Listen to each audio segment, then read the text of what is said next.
I thank the member and have pleasure on calling the member for Ballarat. Thank you very much, Mr Acting Deputy Speaker. I want to start my contribution by acknowledging the traditional owners of the land on which this parliament gathers, and I pay my respects to their elders. I also wish to pay my respects to the Wathaurong and the Dja Dja Wurrung people of the traditional owners of the land in which the boundaries of the electorate of Ballarat fall. I also want to commend the member for Kooyong and the many members of the opposition who have spoken and or will speak on this motion. It is truly wonderful, as of yesterday, that we have bipartisan support on the apology, and I think it's very important that we have had so. Yesterday we had quite an extraordinary day, a day when we see just what this country is capable of when we have compassion in our hearts. I want to add my voice to that of the Prime Minister and the Leader of the Opposition in saying sorry to the stolen generations. I strongly support the motion of apology moved by the Prime Minister and respectfully offer my own apology. There are many things that I am sorry for.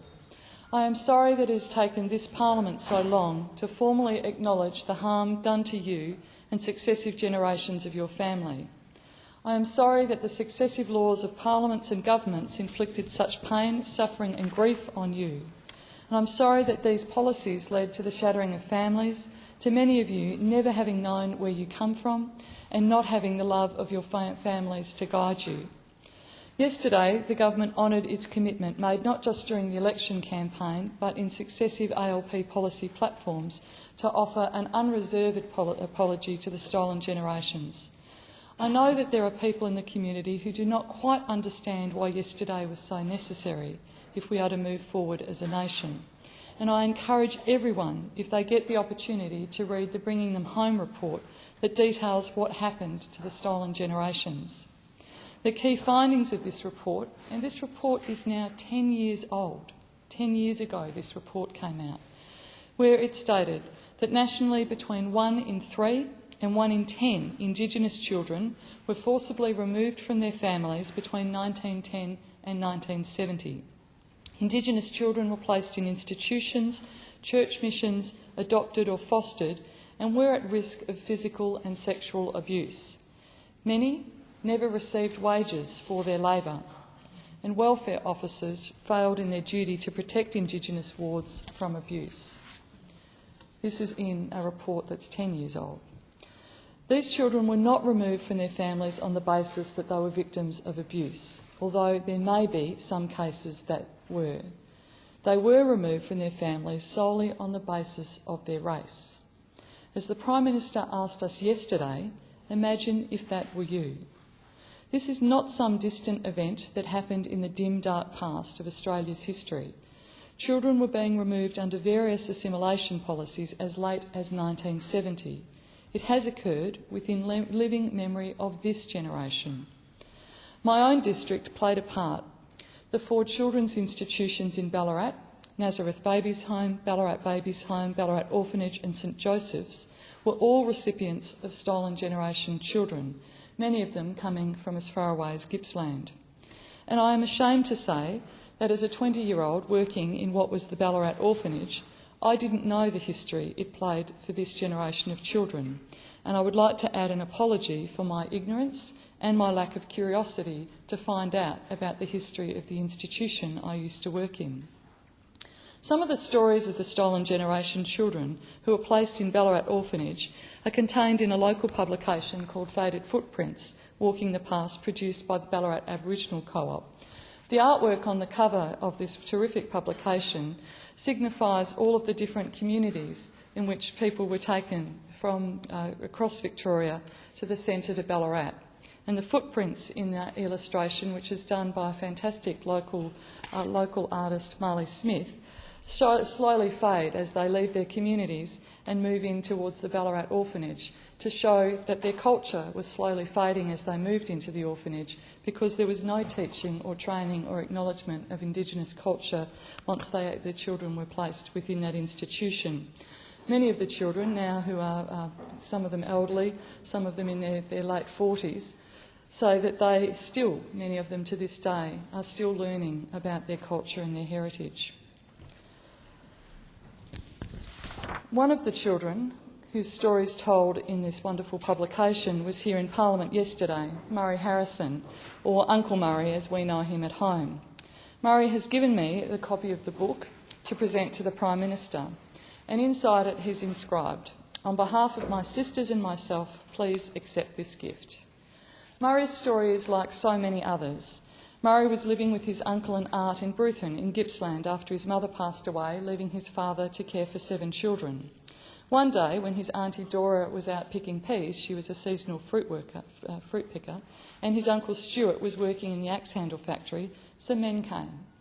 And as Uncle Murray says, "We really had no idea as to how to defend ourselves. The government agency just came and took us. We were not neglected, we were not uneducated. We were a family who understood what it was to be in society. When we got to the courthouse in Bruthen, we said, 'No, we are not the people you want.'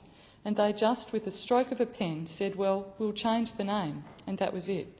By the time my auntie realised we were gone, we were in Melbourne."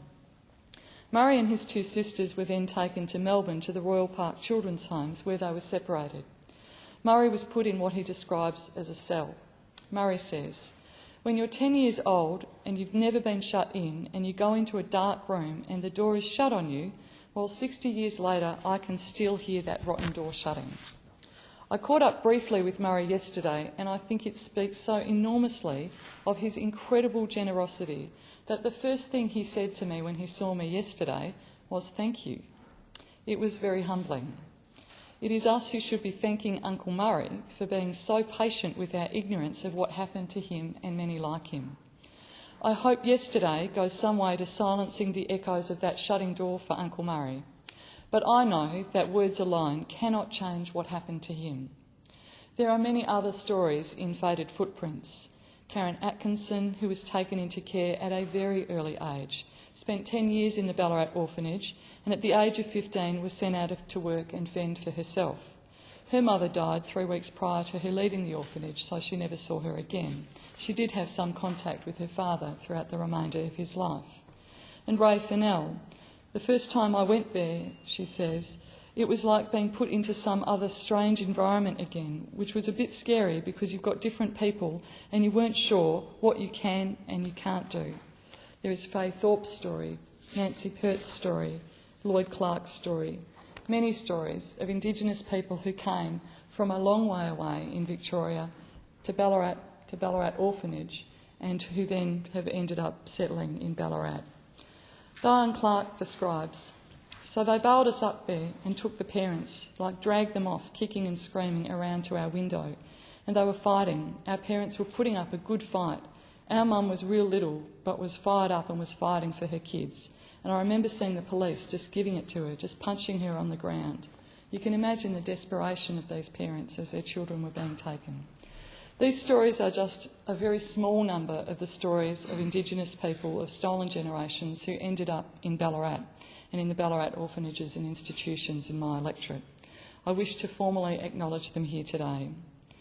I was also moved yesterday by the many schools across my electorate that participated in some commemoration of the apology, whether it be flying the flag, whether St Patrick's College, who dedicated their entire school assembly to talking about the stolen generations, and as an Edmund Rice school welcoming strangers into their midst. I hope that yesterday goes some way to bringing a greater understanding between Indigenous and non-Indigenous Australians of what happened in our history, and that we make sure that it never ever happens again. I hope that it also means that we can move forward together, because there are many things as a nation we must do. And one of those, which was acknowledged so strongly by the Prime Minister yesterday, is to close the gap in life expectancy between Indigenous and non-Indigenous Australians. I again support the motion of the Prime Minister, and also supported by the Leader of the Opposition so gracefully yesterday, in moving an apology to the stolen generations. It is long overdue, but it is wonderful that it has been done, and I think together we can move forward as a nation, non-Indigenous and Indigenous Australians together. Thank you.